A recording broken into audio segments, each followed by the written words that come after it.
Et après que j'étais en train de pleurer, il m'a dit, il faut maintenant que tu vives la sentence des chrétiens dans ces cellules-là. Pas seulement que tu regardes, il faut qu'on reparte dans la cellule des chrétiens. Et que tu vives chaque douleur qu'ils vivent ici, là.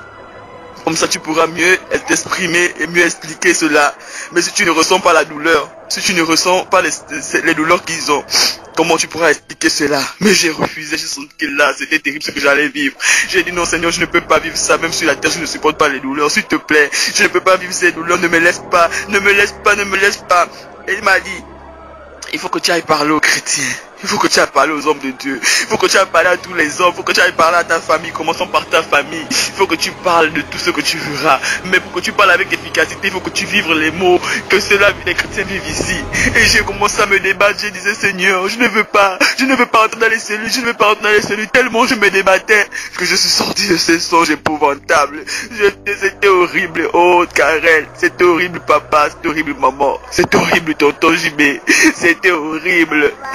Horrible, horrible, horrible de voir papa, tonton Jean-Pierre là-bas. Horrible de visiter ce lieu. Horrible de vivre cette situation. Horrible, je ne veux pas qu'un d'entre vous aille là-bas. S'il vous plaît, repentez-vous et revenez au Seigneur pour ceux qui se sont déjà détournés. Ceux qui n'ont pas reconnu le Seigneur, c'est le moment d'accepter Christ, paterne. Je te le prie vraiment. Change de vie.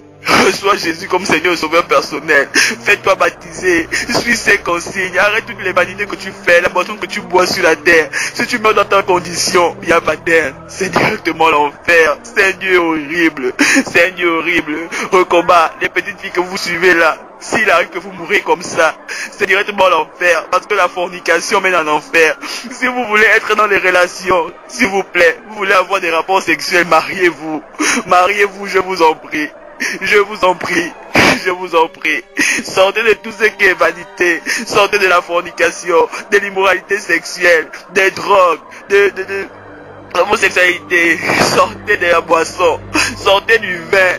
Le vin que tu bois sur la terre là te rattrape en enfer. Mais ce n'est plus le vin que tu boiras là-bas, c'est de l'acide. C'est de l'acide qui va brûler tout ton corps. Pardon, je vous en prie.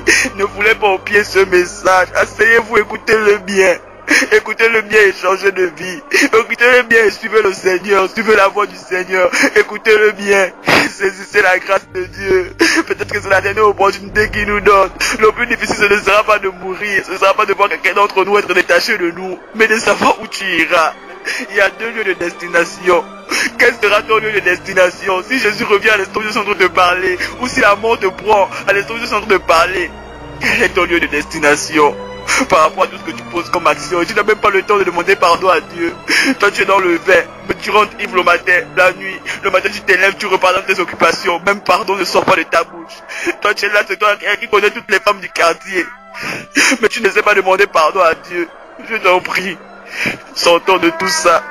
Sortons de tout ça. Faites passer le message aux autres. Corinne, Mijou. Faites passer le message à toute la famille. Je ne peux pas écrire à tout le monde. Mais si vous avez l'opportunité de croiser quelqu'un, dites-leur que l'enfer est réel. Que l'enfer est réel. Et que l'enfer est réel. Et que l'enfer est réel. Ce n'est pas une blague. C'est une réalité. Je ne peux pas vous décrire, mais c'est une réalité. Saisissez le message de Dieu. Et retournons au Seigneur. Pour ceux qui n'ont pas encore accepté Jésus comme Seigneur et Sauveur personnel, c'est l'occasion qui vous offre de pouvoir l'accepter. Une simple prière pour l'inviter dans ta vie. Passez par les eaux de baptême. Suivez ces directives, je vous en prie. Au moins soyez dans la voie pour le ciel et non pour l'enfer.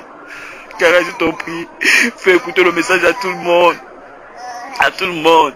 Yazita, je t'en prie, introduisez les enfants dans le Seigneur, ne leur laissez pas vaquer à des choses viles, même les dessins animés, là, vérifiez ce qu'ils suivent, qu'est-ce qu'ils entendent. La Bible déclare que la foi vient de ce qu'on entend. Mais si tu n'écoutes pas la parole de Dieu, ta foi va venir de ce que toi tu vois ailleurs. Regardez, s'il vous plaît, regardez les enfants, amenez-les au Seigneur, conduisez-les dans la voie du Seigneur. J'ai déjà en âge de connaître le bien et le mal. D'ici en âge de connaître le bien et le mal. Amenez-les. Dali en âge de connaître le bien et le mal. Amenez les enfants au Seigneur. Maman, arrête de te préoccuper des choses terrestres. Arrêtez de vous préoccuper de votre vie. Ma vie est devenue comme ça, ma vie est devenue comme ça. Si c'est la vie que Dieu a décidé que vous vivez sur la terre, acceptez-la, mais accrochez-vous au Seigneur. Que votre condition, votre situation ne vous éloigne pas de Dieu. Papa, ne désespère pas. Mais je t'en supplie, travaille pour préserver ton salut. Travaille pour t'accrocher au Seigneur. Chaque jour, travaille pour amener tes enfants dans le Seigneur. Demande à Dieu la grâce de faire grâce. Que nous tous nous soyons dans le Seigneur. Que nous soyons sauvés. Tonton Jimé, je t'en prie. Coachez l'évangile de vérité aux enfants. Amenez les enfants dans le Seigneur. Amenez les enfants dans le Seigneur. Vous qui êtes leaders dans les assemblées. Amenez les âmes au Seigneur. Prêchez l'évangile de vérité. Prêchez l'évangile du salut. Je vous en supplie. Homme de Dieu, femme de Dieu. C'est pas le ministère qui importe. C'est pas la prophétie, c'est pas les miracles, c'est l'obéissance au Seigneur. Soyons obéissants à la voix de l'Éternel. Il a dit c'est mieux lorsqu'il n'a pas recommencé à parler. S'il n'a pas recommencé à interpeller un homme, c'est encore mieux pour toi parce qu'il va continuer à t'interpeller. Mais lorsqu'il a commencé déjà à t'interpeller, fais attention. À chaque fois que tu foules au pied sa voix. Parce que le jour que le temps viendra, tu n'auras plus d'opportunité. Saisis l'opportunité de Dieu. Je t'en prie. Je t'en prie.